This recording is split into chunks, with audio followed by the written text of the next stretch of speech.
Nothing moving on the waterfront of Lake Erie today. But there's plenty going on in one of the famed ball yards in the National Football League, Cleveland Stadium.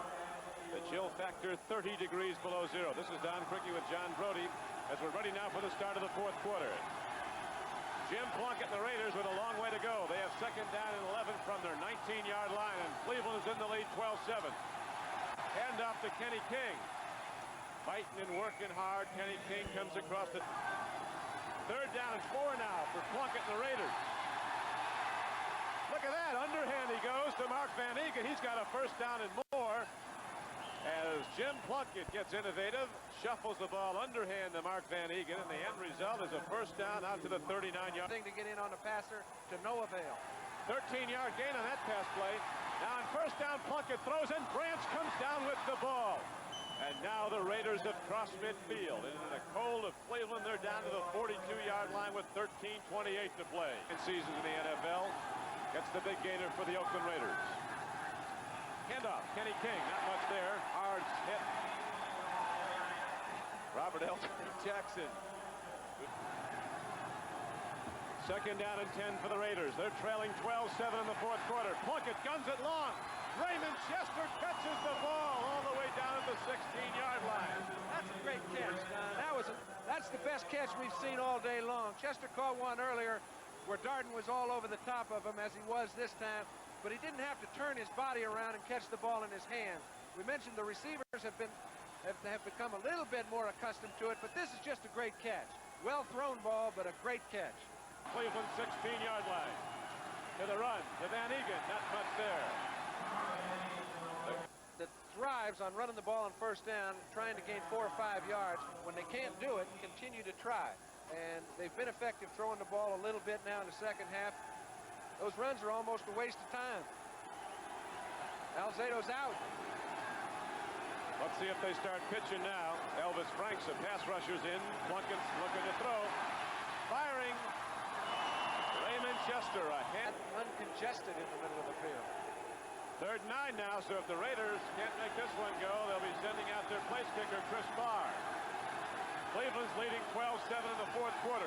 10:54 to play. Got him jumping offside. Plunkett sacked on a blitz by Clarence Scott, but there are penalty markers down the line of scrimmage. Browns all left early, but they might have been drawn off. Matt Millen signaling. They might have been, but I doubt it that time. It looked to me like two of the... On the sideline, Millen is signaling.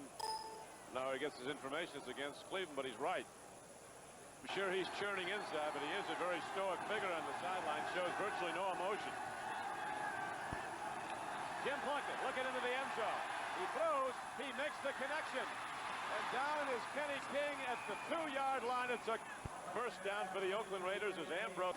These are tough yards, though. Here's Van Eegen putting his head down close to the goal line. The clock runs inside 10 minutes to play now. 9:55 left to go. Cleveland leading by 5 points. But the Oakland Raiders almost down to the Cleveland goal line. Don, you know, when they went over on the sideline, they called a timeout to make a decision. Are they going in 2 downs, or are they going to try for a field goal? They're going in 2. I don't see any way they'd try.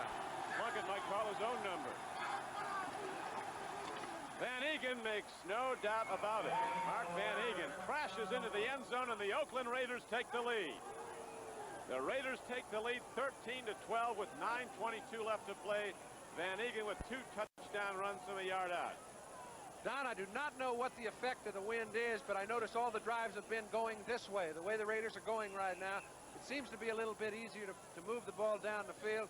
We mentioned that Cleveland was getting the best of it early in the ball game. They did not turn any of their plays, their drives into touchdowns. As a result, Oakland comes back late with a little bit of momentum. Now they've got the lead 13-12 and the right direction. Statistician Steve Dan's pointing out that one was an 80-yard drive in 12 plays. Chris Barr drives the point after. He makes it go. 14-12, the Browns have a long way to go and not a whole lot of time remaining. But they got a whole lot of enthusiasm existing in the stands. They've stood up right now. They know the game is getting underway. 4:39 left to play. Brian Sipe calls his own number. Takes off. He's not. Oh, free football. A free ball. Lester Hayes again goes up in the air about 10 feet, so that means the Raiders have the ball. Don, you just know there's a chance of a turnover when a quarterback has to run the stretch. The Cleveland Browns with 2:20 to play. Brian Sipe takes a look, throws it downfield, incomplete. Came in on the one situations all day. Go along with Mike Davis. Now they're in a 5-back defense, but these fellas have had to play those wide receivers for Cleveland man-to-man all day long. Sipe's had plenty of time to throw. Whatever way it goes, it's been a heck of a performance on their part.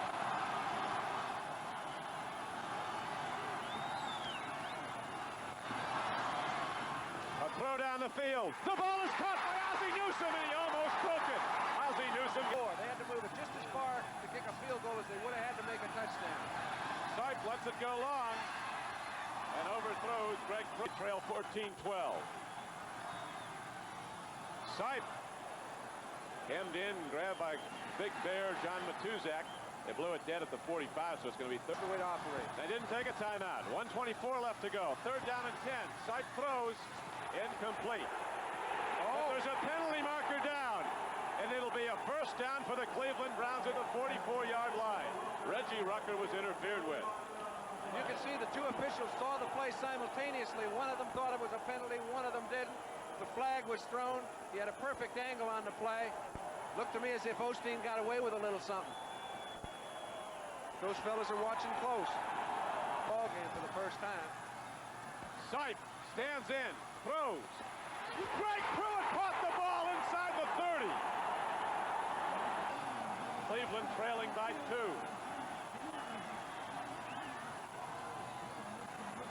Sipe looks at a blitz, lofts the ball up. Ozzie Newsome catches the ball, but he's ruled out of bounds. To the right, Newsome is split out to the left at the top of your screen on second down and 10. A draw play to Mike Pruitt. He's inside the 20-yard line. He's down inside the 15-yard line. He's down to the 9-yard line, the 14-yard line. And he has a first down for Cleveland.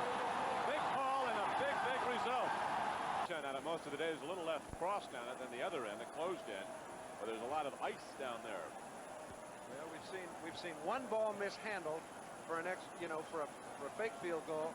We've seen 2 balls missed on field goals. We've seen an extra point hit the uprights, and I haven't seen anything go through down there.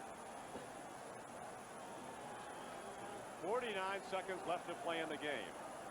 The Browns, Brian Sipe, Sam Ratigliano. What a combination they've been. Sipe was on the bench when Ratigliano came here. Ratigliano waiting a long time to get him. Here the discussion took place. Sam's elected to get as much as he can on the ground, I believe. Right up the middle.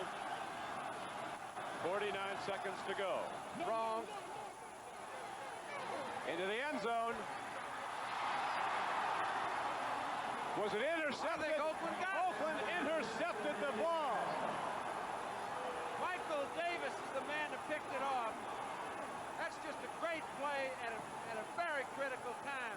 It even looked like Newsome might have come up with it. The Raiders didn't believe it for about 5 or 10 seconds. It was a one-handed stab. He was one-on-one with Ozzie Newsome. How he came up with that ball is a miracle. 41 seconds left and the Raiders intercept. And they might have iced this one, no pun intended. Newsome, look, he thinks the ball's going to get to him. Okay, here's Davis. All day long, he's been one-on-one with a free safety, but so what? You're not going to get that much help because he can't get started.